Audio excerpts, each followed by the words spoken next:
Atom arrangement के आधार पर next topic हम हेक्सागोनल यूनिट सेल का अध्ययन करेंगे।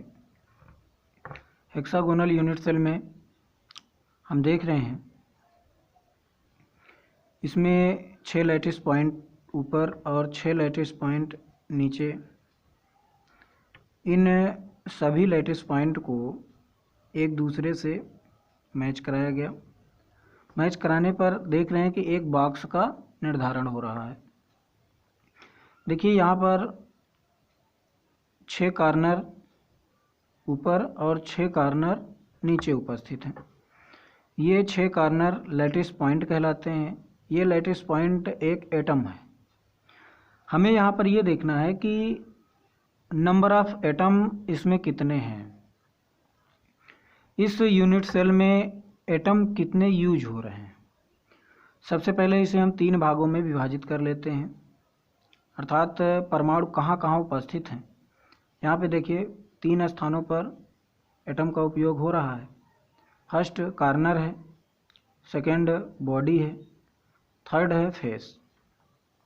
फेस फलक, बॉडी अंतः केंद्र जो अंदर उपस्थित होते हैं। कॉर्नर यहाँ पर देखिए कॉर्नर की संख्या अगर हम देखें तो ऊपर 6 है और नीचे 6, यानी टोटल कॉर्नर 12 हैं।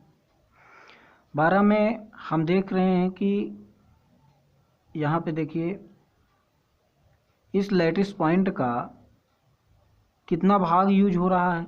देखिए ये एक एटम है, परमाणु है। इस परमाणु का केवल ये भाग यहाँ पे देख रहे हैं हम, केवल यही इतना भाग इसमें उपयोग हो रहा है। यहाँ पर इसका ये भाग केवल यूज हो रहा है। इस तरीके से हम देख रहे हैं कि इसका 1/6 भाग ही इसमें उपयोग हो रहा है इस एटम का। इसी तरीके से सभी लैटिस पॉइंट अर्थात सभी एटम का 1/6 भाग ही उपयोग में आएगा। इसका भी 1/6 भाग, इसका भी 1/6, इसका भी। इसी तरीके से सब का 1/6 भाग ही उपयोग में आएगा। तो इस प्रकार हम देखेंगे कि टोटल एटम 1 ऊपर और इसी तरीके से नीचे भी यहाँ पर हम देख रहे हैं इसका भी 1/6 भाग। इसी तरीके से सभी में टोटल परमाणु का 1/6 भाग ही लैटिस पॉइंट के रूप में उपयोग किया जा रहा है। तो यहाँ पर हम देखेंगे 1/6 भाग, 6 का 1/6 एक परमाणु, 6 का 1/6 एक परमाणु, अर्थात टोटल 12 कॉर्नर हैं। 12 कॉर्नर में 1/6 भाग ही उपयोग में आ रहा है। 12 कॉर्नर का 1/6 भाग उपयोग में आ रहा है। इस प्रकार हमें 2 एटम इसमें पूर्ण रूप से उपयोग में लिया जा रहा है। दूसरा हमने बताया बॉडी। बॉडी अंतः केंद्र का भाग। जैसे अगर हम 15 गेंद ले लें, 6 गेंद को ऊपर की ओर अरेंज करें, 6 को नीचे, और तो हम देखेंगे कि 3 गेंद पूर्ण रूप से इस बॉक्स के अंदर अरेंज हो जाते हैं। तो ये 3 गेंद पूरा का पूरा अरेंज हो रहा है। इस प्रकार 3 परमाणु बॉडी में यूज हो जा रहे हैं। नेक्स्ट फेस हम देखते हैं। फेस में देखिए ऊपर और नीचे ये 2 फेस हैं समांतर। अगर इस फेस पर गेंद अगर हम रखते हैं तो हम देखते हैं कि आधा भाग बाहर दिखाई देता है और आधा भाग अंदर। इसी तरीके से नीचे वाले में आधा भाग बाहर की ओर और आधा भाग अंदर की ओर, अर्थात आधा इसमें और आधा इसमें। तो फेस पर कुल एटम 1, अर्थात एक परमाणु ही फेस में यूज होता है।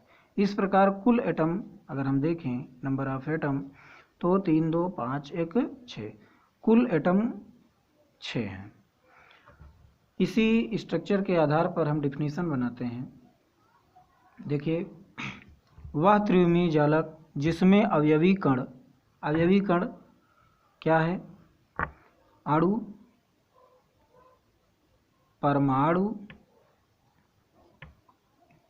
या आयन। अणु, परमाणु या आयन, ये तीनों इसमें उपस्थित होते हैं जो अवयवी कण के रूप में होते हैं। वह त्रिविमीय जालक जिसमें अवयवी कण एकक सेल के सभी कोनों के साथ साथ दो समांतर फलकों के मध्य तथा अंतः केंद्र पर स्थित होते हैं। अभी हमने बताया आपको, इसमें कॉर्नर, बॉडी और फेस जो एटम हैं, ये सारे एटम इन तीन भागों में ही पाए जाते हैं। इसी प्रकार फिर से हम एक बार डिफिनेशन देखेंगे। वह त्रिविमीय जालक जिसमें अवयवी कण एकक सेल मतलब किसी यूनिट सेल के सभी कोनों अर्थात कॉर्नर पर, इसके साथ साथ दो समांतर फलक अर्थात फेस पर तथा अंतः केंद्र अर्थात बॉडी पर स्थित होते हैं, तो ऐसी स्थिति में यह unit cell hexagonal unit cell कहलाता है।